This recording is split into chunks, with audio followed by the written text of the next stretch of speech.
Vienīgais tāds ritīgs, kārtīgs izrakstens mums ir kūdra. Un tā kā es domāju, ka visa šī nozare šobrīd Latvijā ir tā, kas ļoti pamatīgi attīstās arī. Jā, protams, nestoties uz visādām problēmām, jā, kas mums arī ir, un par ko es varbūt vēlāk mazliet pastāstīšu. Nozara attīstās, jo jāņem vērā, ka kūdras nozara viņa tradicionāla nozara Latvijā. Ja, ka tā ir viņas vēsturi mērām jau ne pat dažu gadu desmitos, bet pat gadu simtos. Kas ir svarīgi kūdras nozarē? Mēs būtībā šī brīdī esam tādā izšķiršanās brīdī, kad Latvijas valstī ir jāpasaka, vai mēs šo resursu, kas ir plaši izplatīts Latvijā un kas ir ļoti liela vērtība, vai mēs viņu tālāk izmantosim, gūstot labumu gan Latvijas cilvēkiem, gan tīri finansiāli, lai varētu tālāk finansēt arī tālākās valsts vajadzības.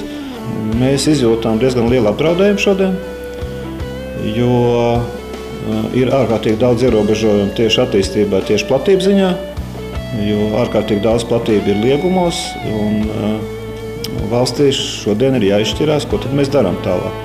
Ļoti patīkami ir, ja, ka tomēr valdības rīcības plānā, ja, balstoties uz valdības deklarāciju, Kučīnska valdība ir pieņēmusi lēmumu izstrādāt kūdras stratēģiju Latvijā, kuru vajadzēja jau sen izstrādāt un izdarīt.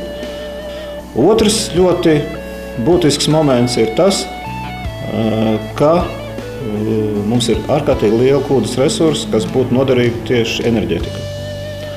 Un ja mēs šodien ļoti daudz runājam par enerģētisko drošību Latvijā, tad kūdra būtu viena no tām sastāvdaļām, ja, kas šo drošību nodrošinātu, vienlaicīgi dodot arī darbu, nodokļu ieņēmumus un reģionālo attīstību.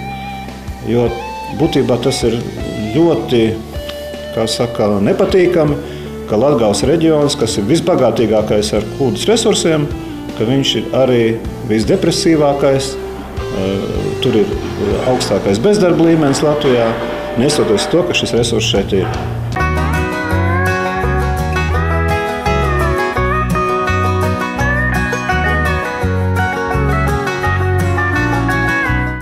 Profesionāļiem, dārzniekiem Lafloras vārds ir zināms stuptā. Šo klāstu piedāvā vislabāko un lielāko. Jāsaka tā, ka Laflora jau Lafloras tāds strateģiskais uzstādījums ir, ja, ka mēs atrodamies Latvijā, mēs esam Latvijas uzņēmums un mums ir jāstrādā Latvijā. Ņemot vērā to, ka šis kūdras resurs, kas mums ir pieejams tieši Laflorai, ka viņš ir atzīts resurs jau no seniem laikiem un viņš ir kvalitatīvs. Līdz ar to tieši dārzkopības vajadzībām šeit pie mums var saražot tiešām kvalitatīvu produktu. Mūsu uzstādījums ir tāds, ka mums ir jāpiegādā augstas kvalitātes Latvijā ražotas produkts Latvijas audzētājiem. Man liels prieks, ka dārzkopība Latvijā attīstās, daudz šis audzētāju loks paplašinās. Un skaidrs, ka šiem patērētājiem, šiem profesionāliem dārzkopiem ir jāpiegādā šis labais produkts. Bet mēs arī pievēršam uzmanību arī tiem cilvēkiem, kas varbūt tikko sāk, kas grib nodarboties ar dārzkopību. Mūsu uzstādījums arī tad, ja cilvēks nopērk vienu šo maisu, šo 250 litru maisu, kad viņš jau ir profesionāls, jo tas ir tas sākums.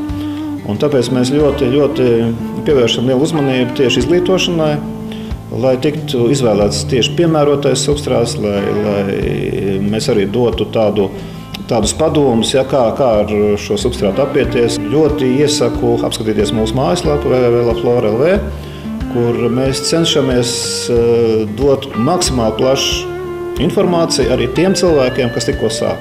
Ja. Un es domāju, ka tur diezgan vienkārši var tikt galā. Nav sīkumu, ja, audzēšanā nav sīkumu. Vispirms jāizvēlās pareizais substrāts, tālāk viņš ir pareizi jāuzglabā, tālāk viņš ir pareizi jāsagatavo darbam, tālāk ir šajā augšanas procesā siltumnīcā, ja, ir jānodrošina mikroklimats, mitruma režīms, gaisa mitruma režīms. Tās ir visas tās lietas, ko profesionāļi ļoti labi zina, bet varbūt plaša loka, kā saka, hobija dārznieki, ja, to varbūt nepievērš tam tik lielu uzmanību. Es vēlreiz gribu uzsvērt, ka latvieši ir audzētāju tauta. Ja.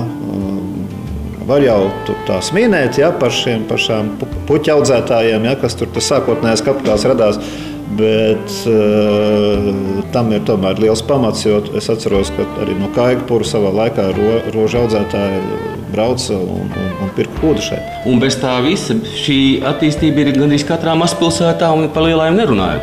Ne, tieši tā, un es domāju, ka mūsu tas uzstādījums arī ir tāds, tas būtu pēdējā lieta, ja teiksim, būtu jāstāda importētā kūdas substrātā, jo mūsu kolēģi pa nozari, ka, teiksim, igauņi, lietuvieši, viņi arī piedāvā.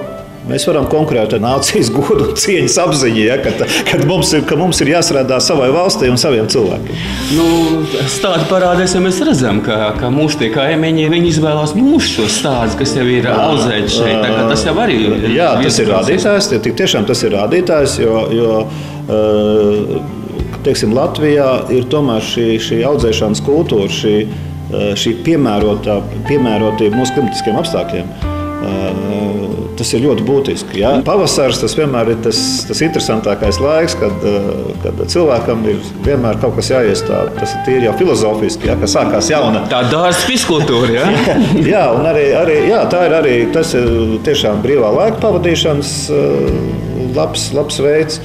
Tā kā katrā gadījumā man ir prieks, ka mums arī ir sadarbība ar šiem lielajiem tīkliem. Mēs mēģinām arī dot informāciju, lai arī viņi tālāk varētu klientiem nodot šīs pamatlietas, lai cilvēks saprastu, jo tas piedāvājums diezgan plašs ir, lai viņš varētu izvēlēties tieši īsto, kas viņam ir vajadzīgs.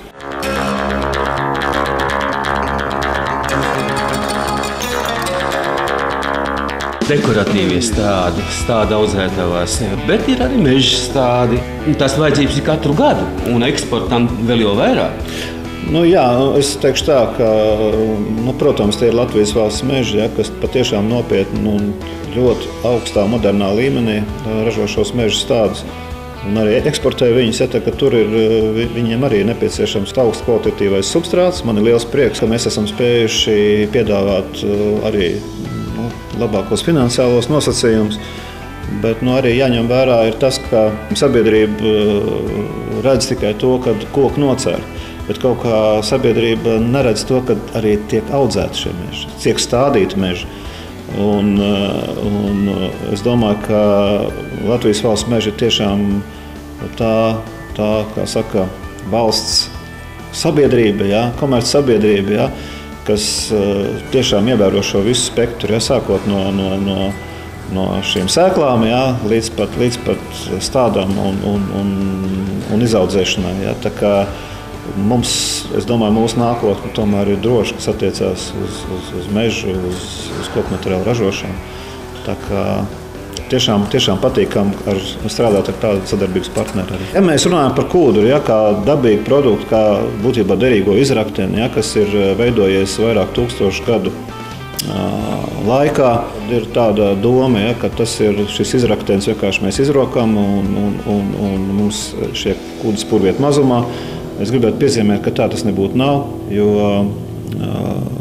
kūdra atjaunojās tomēr lēni, bet atjaunojās tajos purvos, kas ir dabīgie purvi.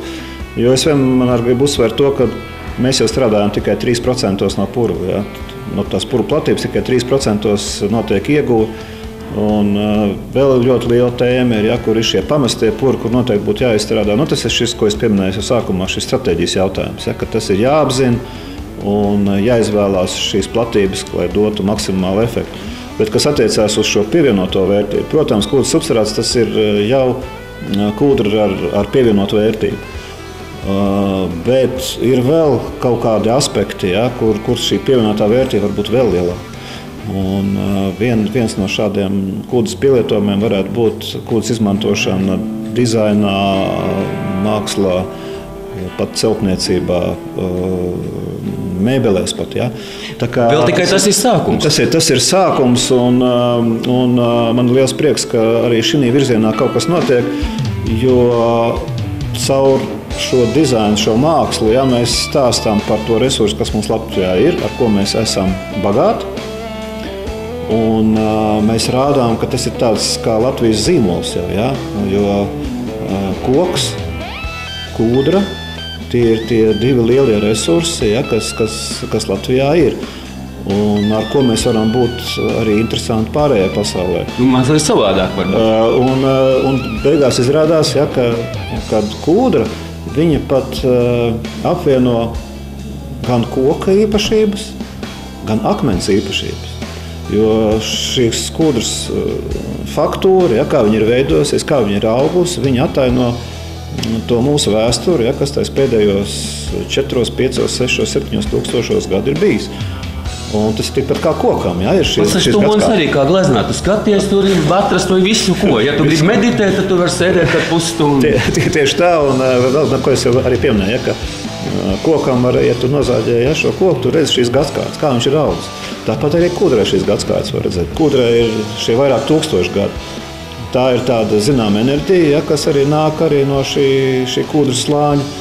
Un ja mēs viņu apstrādājam, ja mēs viņu pasniedzam, tad mēs redzam, kas šeit pie mums ir noticis. Ja. Tu minēji, tātad ir figūras, tad redzami paneļi, tātad galdi. Iespējas ir milzīgas.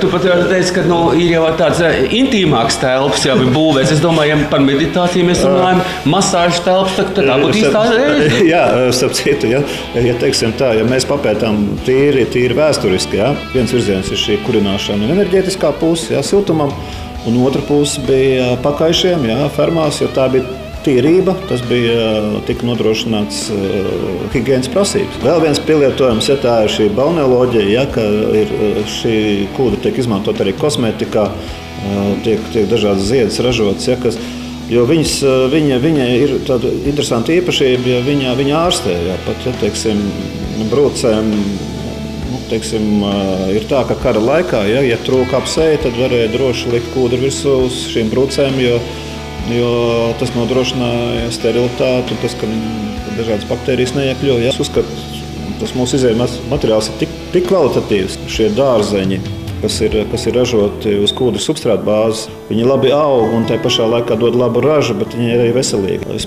pamazām jau nonāku pie tām mūsu nākotnes nodomiem arī, ja, kad, teiksim, ražot tādu substrātu, ja, kas būtu labs bioloģiskai lauksaimniecībai. Ļoti būtisks arī jautājums ir par kvalitāti. Un es domāju, ka Latvijā ir tā skaistā iespēja, ja, ka mēs varam šeit ražot, nesoties uz mūsu klimatiskiem apstākļiem, mēs varam ražot ļoti veselīgu un labu pārtiku, ja, tieši dārzeņus, augļus. Laflora arī eksportē, un tad mēs šos dārzeņus saņemam atkal atpakaļ no tās pašas Itālijas, Spānijas, nemaz nerunāju par Poliju. Mēs zinām, ka Eiropā ir zināmas problēmas ar tirgu, zinām šo politisko situāciju, kāda ir mūsu klientiem Eiropā. Ja, viņiem Krievija bija tas nozīmīgais partneris. Šīs sankcijas, ja, skaidrs, ka arī mūs ietekmē. Tā kā mums ir jādomā par citiem tirgiem, tālāk pasaules apgūšanu. Ja mēs eksportējam, ja, tad šī naudiņa nonāk mūsu valsts rīcībā, nodokļu veidā, mūsu cilvēkiem nonāk. Līdz ar to mēs varam šeit Latvijā dzīvot, mums nav jāmūk projām, ja, no Latvijas. Ir tīri tās vērtības, kas ir tīri etnosvērtības, etnogrāfiskās vērtības, mūsu valodas vērtības, mūsu dzīves stila vērtības, ja, kas pamazām nonivelējās, un ja mēs būsim tādi paši Latvijā kā jebkurā citā valstī, tad mēs vairs neesam interesanti. Ja? Mēs esam interesanti ar to savu savdabību. Un to mēs varam nodrošināt arī ar to, ka mēs attīstām reģionos, attiecīgajos šajos novados, ja, tur, kur ir šis resursu kūdra, kad mēs varētu piesaistīt šos cilvēkus šai vietai, lai viņiem nebūtu jābrauc uz Rīgu. Pirmais etaps un tālāk uz ārzemēm nākošais etaps. Es katrā gadījumā nekādīgi negribētu piekrist, ja, šai tēzē, ka Latvija būs tikai Rīga un dažas pierīgas pašvaldības, ka viņi tur tikai strādās un pārējā valsts būs tukša. Nekādā gadījumā mums ir jātīst šie reģioni, bet uz šo resursu bāzes.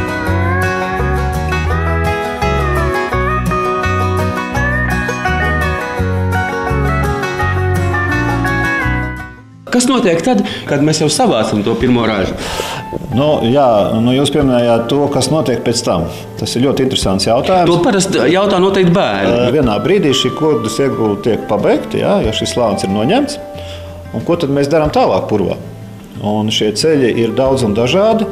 Var atjaunot vēl vienreiz purvu, teiksim, atsevišķi, lai viņš aug pa jaunu, ja, tā saucamā renaturalizācija. Otrs ceļš, kas būtībā ir šeit Kaigos, jau notiek, ja, kad šajās platībās, kur kādreiz tika iegūta kūdra, tiek audzēts dzērvens un melens, bet tam vēl ļoti lielās platībās un patiešām augstā profesionālā līmenī. Un vēl ir variants šo svagnu vai sūnu audzēšanu. Mēs to arī esam tādā eksperimentālā veidā tikko uzsākuši. No vienas puses, atsakot, mēs atjaunojam šo purvu, no otras puses tas ir kā objekts, kuru arī var tālāk, kā saka, pļaut, iegūt. Paldies arī zinātniekiem. Mēs sadarbojamies ar Latvijas universitātes zinātniekiem, absolventiem, un viņi tiešām parādīja ļoti lielu interesētību. Es domāju, ka mēs veidosim tur dažādas projekts, jo tas ir būtiski visai Latvijai. Tas atkal būtu viens no tādiem interesantiem virzieniem, kādā veidā šīs platības varētu pēc tam izmantot.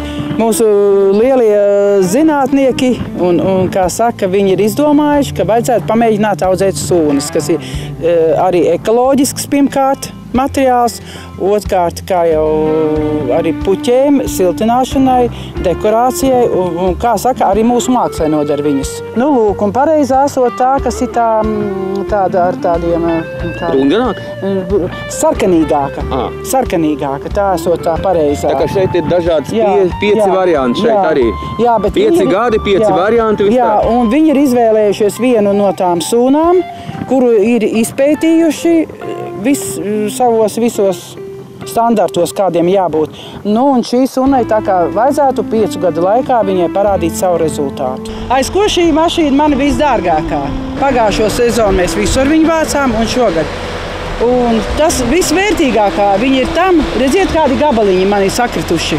Savā laikā es tos gabaliņus katrus likām ar augšā cēlām un visu, jo tā ir, kā saka, mūsu nauda. Ieguldītas štekošanā nauda, krāmēšanā nauda, un kādreiz tos gabaliņus aizmet prom un viņi tā guļ. Šobrīd tie gabaliņi ir savākti. Ar parasto tehniku nekad tur neizbrauktu. Šobrīd viņu var savākt jebkur.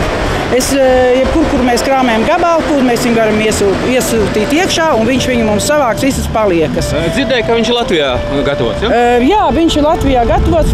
Visi kas ir, visi šie būlīši, kā mēs sniegmašīnas, visas nāk no vienas vietas, un šeit arī viņas tiek konstruētas. Un es ceru, šogad jau viņš jau mums vēl vērtīgāks būs. Tas ir principā pirmais krāms, tas ir pats pamats krāvumiem.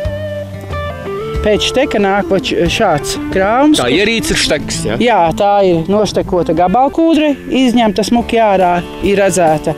Un šobrīd mēs viņu sakrāmējam, lai viņu sāktu mums žūt. Puišiem jau noteikti jābūt ir mazliet arī trenēs rokas, te šādi tādi nevar atnākt. Tieši tā, šie puiši man ir vieni no spēcīgākiem, apmēram 0 uz 2 kilometri viņi noliek. Divatā, jā? Divatā viņi pirmo krāvu varbūt dienā vadziņu var arī nolikt. Kā ir? Jā, dienā šo vadziņu, kas ir... Un mēnesī? Es saku, 10 vadziņas ir jānoliek. Un tas ir kopumā? Pāri 2 kilometriem. To arī viņi man izdara. Vienam otram kājā pastaigā tik grūti. Ir man viena meitene, kas to dara. Sīkāka, mazāka.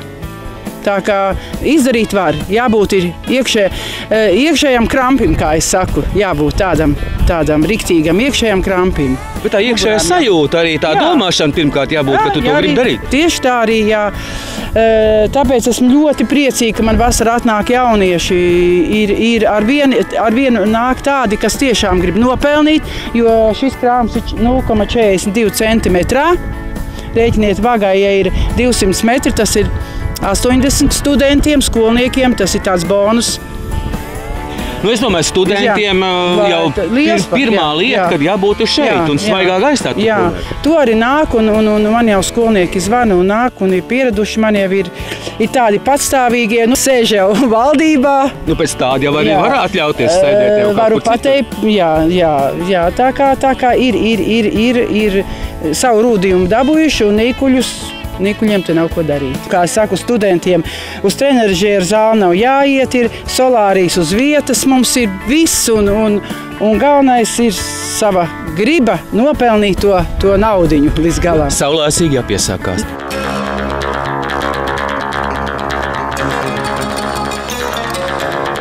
Šis atbalsts ne tikai dārzniekiem un visiem pārējiem mums, bet arī šī sabiedriskā darbība. Mēs ļoti lielu vērtību piešķiram šīm sabiedriskajām sociālajām aktivitātēm. Un, ko mēs uzskatām, kas ir būtiski, tas ir tieši jaunā paudze, ja? Šis informatīvais darbs ar bērniem, ar skolniekiem, ar studentiem. Ja? Es gribētu vēl vienu lietu pieminēt. Mēs esam Jelgavas novada uzņēmums, bet tajā pašā laikā mums arī viens kūdas purs atrodas Latgalē, Nīcgalas pagastā. Un mēs arī ar šo Nīcgalas pagastu, jeb Daugavpils novadu sadarbojamies. Es uzskatu ļoti būtiski, ka šis darbs tiešām ar bērniem, ar jauno paudzi, ja, lai viņiem arī būtu priekšstats, ja, kādā valstī mēs dzīvojam un ar ko mēs bagāti esam, lai saprastu, cik šī nozara ir nozīmīga un ka viņai ir nākotne. Ja, un mūsu nākotne ir bērnos, tā ka mēs cenšamies atbalstīt visas šīs aktivitātes, ja, kas kā izglītības joma, lai nebūtu pēc kaut kāda laika sprieža, ka mēs secinām, jā, ka Latvija tā ir Rīga. Nu, tā nav. Un man tiešām ir liels cerības uz Kučīnsku valdību, jo viņš par šīm lietām runā. Un tā ir aktualitāte. Un es ceru, ka mūsu politiķi to sapratīs un vienosies, ja, par šo kopējo stratēģiju, kā mēs Latvijā dzīvosim uz priekšu. Es domāju, ka tā ir ļoti nozīmīga lieta. Es domāju, ka tas numur viens šobrīd noturēt savus cilvēkus, tātad atrast, kur viņiem nodarboties, kur viņiem strādāt. Un tad to pārējie pakārtojot tam, tad jau var kaut ko piemeklēt un sākt attīstīt. Jā, un es gribētu pieminēt vēl vienu lietu. Ja mēs nepārtraukti dzirdam, ja, kad lauksaimniekiem ir tur eksporta problēmas, ja, tur mainās šī tirgus konjunktūra, tad ir meteoroloģiskie apstākļi. Redziet, mūsu nozarē arī mums ir tās pašas problēmas, bet mēs kaut kā tiekam galā. Ja?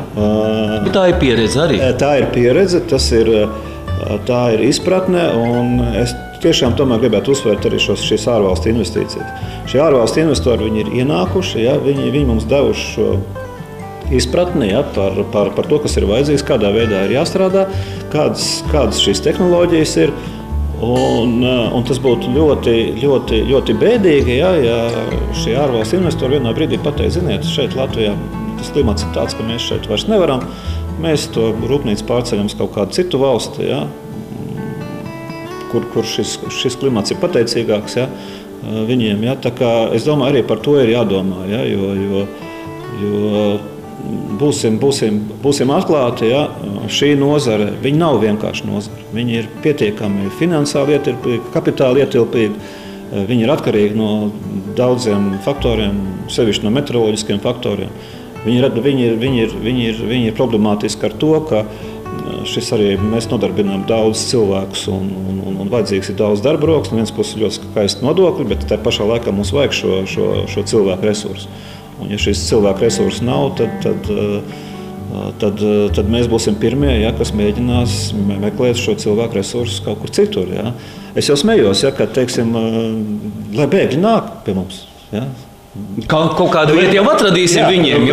Lūdzu, Kūdras purvā uzreiz mēs varam pieņemt. Mēs zinām, ka ir Rundālē, ir filmas, mums ir šis un tas dizaina elementi, jā, no Kūdras. Tas būtu tas Latvijas zīmols, ar ko mēs būtu atpazīstami. Jo viņš redz, jā, kas tas ir pa materiālu, no kurienes. Viņš izskatās pēc marmora, jā, pat, jā, vai pēc granīta. Jā. Neizrāda, ka tā ir Kūdra. Līdz ar to sākās tā interese, no kurienes, kas tā ir pa valsti. Jā. Un arī mūsu meistars. Pat Rīgā ir vietas, jā, kur jau ir mēģināts to darīt. Mēs savā firmā jau esam to, mēģinājuši darīt. Bet ir arī mēģinājumi ārzemēs, un kā viens no tādiem piemēriem ir, jā, Francijā, Alpos Izēns jau radīts, jā, un patiešām pārsteidzošs rezultāts, jā, un cilvēki tiešām nāk un interesējās, no kurienes, un mēs atrodamies Jelgavas novadā, un jāsaka tā, ka Jelgavas novads kā pašvaldība, jā, ir ļoti labs sadarbības partners mums, jā, mēs ļoti sadarbojamies, bet te pašā laikā, ja iet runa par šīm lietām, jā, par šīm interesantajām lietām, inovatīvajām lietām, jā, tad arī novads arī ir atbalstījis mūsu. Un arī tad, kad notiek kādas Jelgavas novada prezentācijas ārvalstīs, jā, tad mēs arī tur piedalāmies un rādām, ar ko mēs esam interesanti. Un arī paldies viņiem par to. Un es domāju, ka šī sadarbība arī noteikti turpināsies. Un, jā, es redzu daudz attīstības virzienas, jā, kur mēs varētu iet vēl tālāk. Un es domāju, ka tā arī būs. Jāpiemina tas, ka no kurienes tas nāk. Tas nāk no Latvijas. Šis reģions, Jelgavas Kalnciem, tīri vēsturiski, ja tā paskatās, Kalnciems tas bija viens no ķieģeļu ražošanas centriem Latvijā. Teiksim, gadsimta mīja, pagājušā gadsimta mīja, viss šīs jugendstila mājas, kas ir Rīgā, pa lielākai daļai ir nākuši no cepļiem šeit. Šis resurss šeit ir. Un kūdra, māls, smilts, kā tai slavenajā Līvu dziesmā, akmens, māls un smilts, un būs latviešu tauta, tad es gribētu pieminēt arī vēl pie tā klāt kūdra, ja mēs būsim tikpat sīksti, un kā šie materiāli, tad mums būs nākotne kā tautai.